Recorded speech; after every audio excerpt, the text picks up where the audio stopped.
Te voy a contar una historia que sucedió antes del sedentarismo del ser humano. Vos sabés que hace más o menos unos 10.000 años el Homo sapiens empezó a sentarse en un lugar, a cosechar, a sembrar y a alimentarse de lo que podía cosechar. Pero antes de eso, durante miles y millones de años, el ser humano salía a cazar, era nómada, iba yendo de lugar en lugar. Esta historia sucede en un grupo de gente, en una colonia de unas 50 personas que vivían en una cueva, que vivían en cuevas, porque se iban pasando de una cueva a otra. Y hubo un invierno en el que no habían juntado mucha comida y llegaron a la primavera medio escasos de comida y empezaron a pasar hambre. Una colonia, una comunidad que empezó a pasar hambre en serio. Y salían a cazar y no conseguían lo que querían. Entonces decidieron entre todos que en vez de salir a cazar en conjunto, los machos que salían a cazar, lo iban a hacer individualmente. Los 10 cazadores que solían salir a buscar la presa iban a salir cada uno por su cuenta como una emergencia, como cuando vos en tu empresa tenés que salir a buscar a clientes sí o sí, a la desesperada. Bueno, estos implementaron esa estrategia y dijeron, bueno, en vez de salir en grupo vamos a salir uno para cada lado y que traiga lo que se pueda traer como una estrategia nueva. Al atardecer de ese día llegaron los 10 cazadores que habían salido y 9 de esos 10 trajeron presa, trajeron comida para el grupo. Pero uno no trajo. No trajo nada. Se llamaba Kael, el que no trajo nada. Se sentaron alrededor del fuego todos. Cada uno empezó a contar las cosas que había traído, cómo lo había cazado. Y cuando llegó el turno de Kael, no tenía nada. Pero él se paró y empezó a contarles que salió, que se empezó a desesperar porque no encontraba huellas de animales, que se empezó como a poner un poco nervioso, que llegó a un arroyo, se metió en el arroyo a buscar pescados, no podía cazarlos, metió el pie en un agujero, se torció el pie, se dobló, le costó más caminar, se empezó a desesperar cada vez más, iba pasando el día y no cazaba nada. Llegó un momento en el que empezó a volver por un camino que ni siquiera sabía cómo volver a la cueva, tal vez, estaba medio perdido, hasta que de repente ve un jabalí. Ve un jabalí ahí atrás de unos arbustos y cuando lo está por cazar, está por lanzarle la lanza, escucha un aullido enorme detrás suyo. Un aullido que no era de un humano, era un zorro que estaba atrapado entre 2 piedras que habían puesto ellos de trampa. Cuando se fue hacia el zorro, darse cuenta de que allá tenía la presa, lo vio sufriendo tanto al zorro que lo que hizo fue salvarlo. Lo soltó de la trampa y lo dejó salir. El zorro cuando salió lo miró, porque también el zorro lo podía haber mordido, pero el zorro se dio vuelta como agradecido y se fue. Y él volvió a la cueva al atardecer sin nada. Después lo mataron porque no trajo nada, pero no importa. Pero Pensé que le iban a aplaudir. El grupo, no, lo mataron porque no trajo nada, pero había un grupo de adolescentes en otro fueguito, en la misma cueva, que estaban escuchando y uno de los chicos que estaba escuchando, se dio cuenta que esa noche, con Kael, nació el storytelling. Y de ahí se transmitió de generación en generación. O sea que es súper vieja esta herramienta. Nació ahí. Estamos hablando de... En las cuevas. No te puedo creer. Sí. Un aplauso. ¿Por qué conté esta historia? Contale a todos por qué conté esta historia. ¿Qué vamos a hablar? Bueno, porque el día de la fecha nos acontece el tema storytelling para vender. Storytelling es el arte de contar historias. Esto que acaba de hacer Gigi recién es contar una historia. Y no necesariamente las historias tienen que ser de aventura, de anécdotas y demás. Las historias también se usan para vender productos y servicios. Especialmente, ¿no? Es un recurso. Es un recurso que se utiliza de la época de Kael. Y... ¿Cómo te quedó el nombre? Pensé que había dicho cualquier cosa. Lo dije bien. Quería decirlo mal. Y Y bueno, hay muchas empresas, obviamente, y el marketing hoy en día utiliza este recurso fuertemente. ¿Por qué? Porque ya hoy en día se sabe que la venta es emocional y el contar historias lo hace mucho más atractivo. Exacto. De Nosotros hecho, tenemos que llegar al cerebro de nuestro posible cliente y se llega más rápido. La manera más rápida de llegar al cerebro es a través de las emociones. Y la manera más rápida de llegar a las emociones es a través de una historia. De hecho, yo te voy a hacer una pregunta. A ver. No te hago, pero a ver, te la voy a preguntar igual. ¿Vos te acordás? Si me decís que no, decime qué es, reemplazámelo. Sí. ¿Vos te acordás dónde estabas o qué estabas haciendo en el momento en el que salimos campeones del mundo? Perfectamente. Pero sí, por supuesto, eso. Como cuando las Torres Gemelas. También, exacto. ¿no? ¿Te acordás dónde estaba? Vos y, por ejemplo, lo de Calle Salta. Yo no estaba acá, estabas pero acá. sí me acuerdo cómo me enteré. Me acuerdo perfectamente cómo me enteré. Sí, que... O la muerte de algún artista muy famoso que... Claro. No sé. Tipo, yo me acuerdo de la muerte de Rodrigo, por ejemplo. Bueno, me acuerdo dónde estaba. Yo también me acuerdo de la muerte. En mi pieza. Mirá que Rodrigo yo no lo escuchaba, pero... No, yo tampoco, pero no sé, como que en mi casa algo Son pasó, esas ¿viste? cosas, Yo era Rodrigo. chica. Sí. O el ACB de... No es una muerte, pero bueno, el ACB de... Ver, no me acuerdo el nombre de Soda Stereo. Cerati. De Cerati. Coño, cuando le dio el ACB a Cerati, ¿sabes? Bueno, Cosas... la muerte de Sandro, ese tipo de cosas. Pero bueno, sí, hay cosas que... No sé por qué me acuerdo lo de que Pradón se tiró de no sé qué cuántos pisos, se cayó, algo así. Está bien, no estaba acá, pero bueno. Ay, me encanta ese tipo que vos decís, ¿qué tiene que, por qué me acuerdo de esto? Pero no me acuerdo dónde dejó la billetera, por ejemplo. Esta semana, claro. ¿Viste? Sí, que la encontraste al final de la billetera. Porque hice todos los gualichos habidos y por haber. Pero vos, por ejemplo, si yo te pregunto, ayer no. Antes de ayer, ¿qué comiste al mediodía? No, claro, no me acuerdo. Menos yo, no me acuerdo. Pero sí, pero es verdad, sí me acuerdo. Yo me acuerdo de la muerte de Olmedo, que vos todavía no habías nacido. Yo me acuerdo todavía de eso. De cuando murió Olmedo. Sí. Esa es la diferencia, que cuando te mueve la fibra emocional, ya sea por impacto, porque lo seguías, porque no... ¿Cuál me dijiste? No escuchábamos a Rodrigo, pero nos acordamos. Rodrigo, bueno, las Torres Gemelas, lo de las Torres Gemelas. Las Torres Gemelas, bueno. Yo me acuerdo también cuando Obama asumió. No sé, como que estaba en una casa y todos me decían, presten atención porque esto va a ser historia. Y yo decía, bueno, ¿y qué miraba? ¿Viste? Como que abría los ojos más grandes para mirar el tele y digo, me tengo que acordar de esto. Dios mío. Pero porque me generó una emoción. Una emoción no es siempre, ¡ay, qué emoción! Claro, porque también nos acuerda de emotividad. muertes. Puede ser otras gente cosas. cercana, y cosas como el campeonato, como... ¿sí? Exacto. Entonces, cuando nos afecta emocionalmente, para bien o para mal, el cerebro lo guarda de una manera especial y se dice, estudios lo dicen obviamente, que el 70% de la memoria se recuerda más por emociones que por racionalidad, digamos. Entonces yo te puedo preguntar qué comiste hace 3 días y no te vas a acordar, o yo dónde está la billetera y no me voy a acordar, pero sí me acuerdo el día que murió Rodrigo, yo qué estaba haciendo. Completamente ilógico. De hecho, ahora que ya todos vimos la película de las emociones, ¿cómo se llamaba? Intensamente. Intensamente. Entonces podemos darnos cuenta. Ay, es verdad, las que bolitas. guarda la bolita, claro.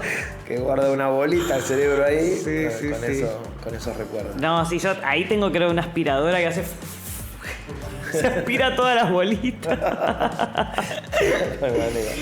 Entonces, bueno, obviamente... Bien, pero ¿esto qué tiene que ver con el storytelling? Que las grandes marcas son las que trabajan mucho en lo que es neuroventas y marketing para poder llegar a entender al cerebro del consumidor, a la psicología del consumidor y llegar a entender que a través de emociones se llega mucho más rápido que por racionalidad, que ya no bastan características de un producto, sino la historia que hay detrás. En el caso de los emprendedores es difícil que lo puedan ver, pero el producto o servicio que venden va a estar más conectado con el público, con la audiencia, si hay una historia detrás, aunque sea la historia del emprendimiento. Exactamente.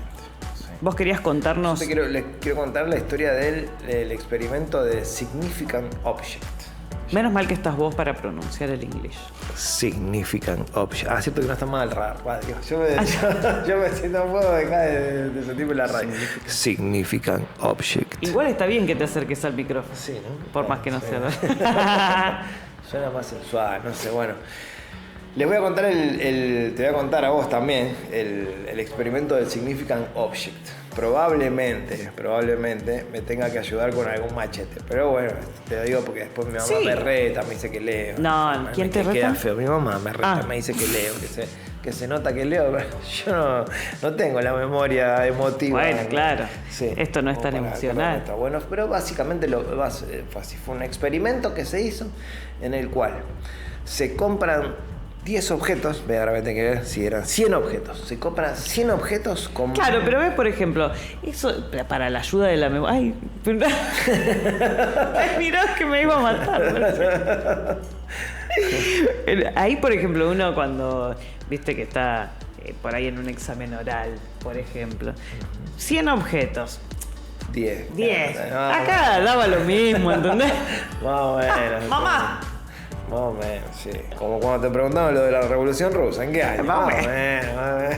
Sí, después viste febrero, octubre, y según el gregoriano o el no sé qué. Sí, después el Oktoberfest en Alemania lo hacen en septiembre, entonces... Claro, no me vengas ahora, entonces... Claro, así no se puede. Bueno, cuestión. Esta gente compra 100 objetos sin ningún tipo de valor. Comunes, pedorros, de entre 1 y 2 dólares. No sé, cucharita, tacita, un vasito, muñequitos, cositas de entre 1 y 2 dólares, y le pide a 100 escritores y narradores que inventen 100 historias, cada uno una historia para cada uno de esos objetos. Le cuenta una historia que en general, y esto es importante para nosotros, los emprendedores, los que tratamos de vender, una historia que tendría que tener más o menos 1 minuto y medio de longitud, digamos, de tiempo, no extenderse tanto, no contar mucho detalle, porque si no, medio que te perdés en los detalles, excepto que la historia tenga mucho volumen y entonces, bueno, ahí se pueda como alargar un poco, como la historia de Kyle que te acabo de contar, que es una recontra historia que va hasta como 10 minutos contándola, pero bueno, eso es un problema mío. Pero en general son historias cortas, pero que tengan un viaje, el típico viaje del héroe, una narrativa. El viaje del héroe es una narrativa que se crea desde la época de Aristóteles. Esto lo sé yo porque como estudié cine... Ay, claro, sí. Bueno, una nueva, nunca nos metiste ese chivo. No sabía, no había dicho nunca. Se ve que está como... la memoria emotiva lo tiene escondido ahí, como que no... No le motivó tanto. Sí, pero bueno, cuando estudié cine y estudié guión, aprendíamos la narrativa de Aristóteles, que es la de tener un principio, un nudo y un final. Una historia así, esto fue lo que hicieron estos 100 narradores, 100 escritores, y escribieron historia para cada uno de esos objetos. Y entonces cuando se pusieron a vender, los publicaron en eBay para vender esos objetos, no los vendieron ofreciendo los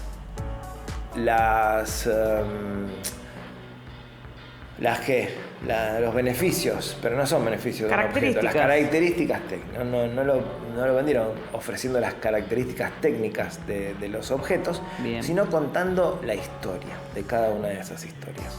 Tuvo un éxito tan grande, este método de venta, que eso sí lo voy a leer con datos, les voy a decir lo que hicieron.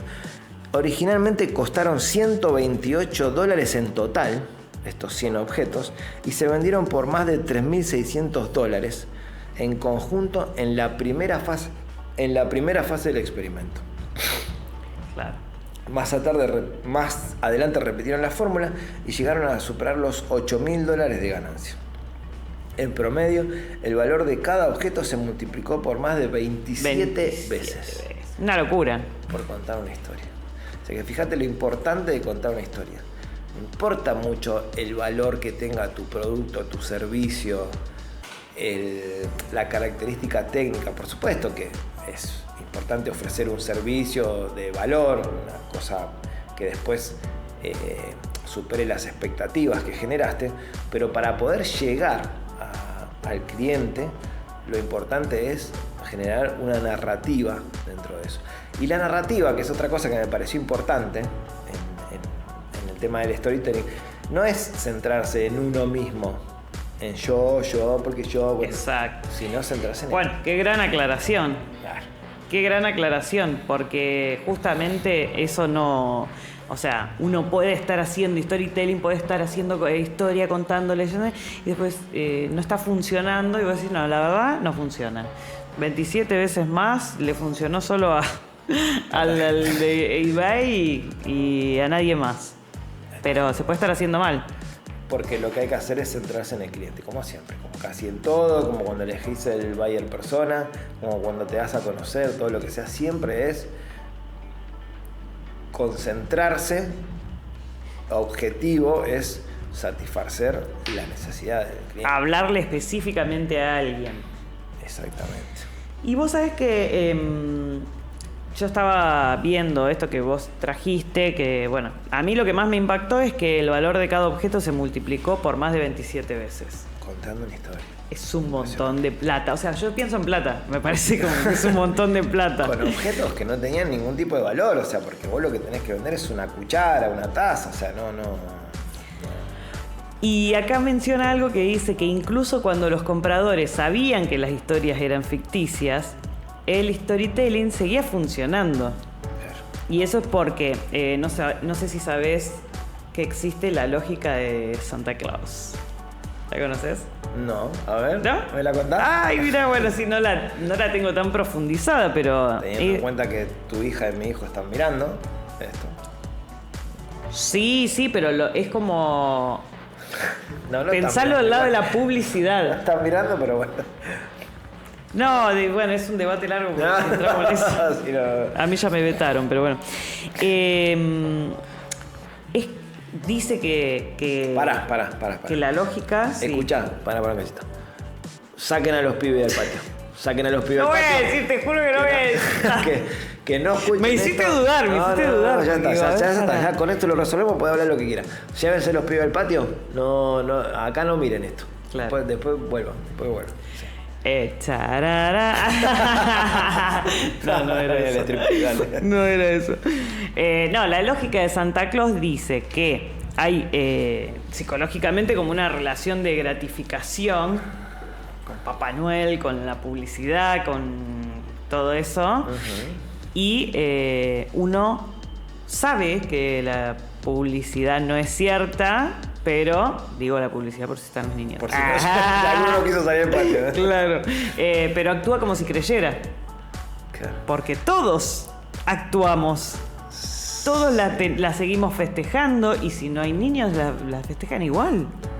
Claro. ¿Entendés? Igual hay una parte en la que Hay un cruce de cree, obsequios también. que se cree. Sí, eso en algunas familias. En la mía- algunas, la mía en no. algunas. Sí. Mira, yo con la más grande, a mi hija más grande, hacíamos todo un ritual que se lo recontra creía. Pero se recontra, o sea, ella ahora mismo me cuenta que ella un momento, pues nosotros salíamos a ver si lo podíamos ver entrar a Papá Noel en siempre, casa, obvio, sí. que lo vio, o sea, estaba tan compenetrada que lo vio por ahí, entonces vivíamos en un edificio alto, bastante alto, entonces salíamos al balcón a buscarlo y ella en un momento me dice, yo lo vi, entonces cuando estaba en ese periodo en el que ya no cree más, ¿sí? Y ahí está ese punto que vos me decís, me parece que es como que sé que no, pero sí, pero... Me refiero a que culturalmente sí se instauró, digamos, o sea, queda como fijo obviamente el evento, pero podés no creer, pero te seguís uniendo, ¿me entendés? Te unís a Claro. a ese ritual, digamos. Entonces con el storytelling pasa un poco eso de decir, bueno, yo sé que no es tan así como me está contando la historia, ¿me entendés? Pero igual me presto. También pasa eso. Bueno, a ver, pues también estamos hablando de Papá Noel, pero yo sé que al otro día no resucitó, pero vamos a festejar Pascua, dale. Festejemos Pascua, ya sabemos que no resucitó, pero bueno, dale.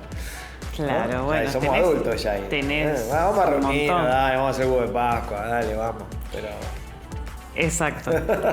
tenés miedo de lo pude, me parece. Vos sabés que cuando yo era niña, tenía un... era como la más grande de la vecindad, ¿viste? De los niños, los grupos de niños. Es así, Y vamos a del decir barrio, que sí. todos tenían 8 o 9 y yo tenía 11. 12, ponele. Entonces era la líder. No lo entren todavía los pibes del patio de no. Déjenlo. Me parece que se viene. Yo era la líder. Sí. Y bueno, lo que sucedió fue que tenía unos vecinos que eran muy evangelistas. Y entonces como que yo no entendía muchas cosas que hacían. Claro, vos estabas ahí un poquito en la secta también metida, ¿no? Pero No. Todavía no, ok. No, en esa no. En otras. En otras, pero no en esa. Bueno. Y cuestión, viste, eran gente que, no sé, las peinaba a las nenas y las llevaban a danzar, decían. Iban a danzar, no a bailar. El dance, no sé, la danza esa que bailan ahí. Bueno. Sí. Después, por ejemplo, no sé, si una de las nenas que de nuestro grupo tomaba la comunión y entregaba la tarjetita, no toques la tarjetita. ¿Qué pasó? ¿Viste? Como que... Todas cosas así. Entonces un día me acuerdo que yo estaba en la casa y veo una estatuita preciosa que le trae alguien de regalo a esta persona dueña de la casa, pero era como con brillos, era como un ángel, como, no sé, una cosa delicadísima, hermosa, que una decoración, era algo precioso. La persona lo agradece, se va la que trae el regalo, y la dueña de la casa dijo, bueno, gracias, chau. Y agarró las alas y hizo track. No. Tiró. No. Como que era tan lindo que no lo quiso tirar todo, pero le arrancó las alas porque ángeles no podían tener. Porque el evangelio no permite ángeles. Entonces posó lo que quedó del angelito como un adorno. Yo quedé tan anonadada con lo que acababa de hacer, y yo habré tenido 11 años y no me acuerdo dónde dejo la billetera, pero estas pelotudeces me las acuerdo, Bueno, sí. que la guardé a las alitas en una cajita que yo tenía y me paraba en la vereda a contar historias sobre esas alitas. Upa. No. Mirá qué Muy bueno. flashera. Ojalá esa gente que me escuchó a mí contar las historias apareciera y dijera, yo me acuerdo las historias. Sí, Ojalá haya movido esas fibras, porque yo era una gran contadora de historias. Contadora de historias. Mirá qué bueno. Entonces, porque mi historia cómo terminaba. Yo tenía todo mi público ahí y contaba que un ángel que vino, que nadie sabía las boludeces que contaba, y mi historia terminaba así. Y si no me creen, track. Y abría la cajita. Y mostraba así, y todos hacían. ¡Ah! Espectacular.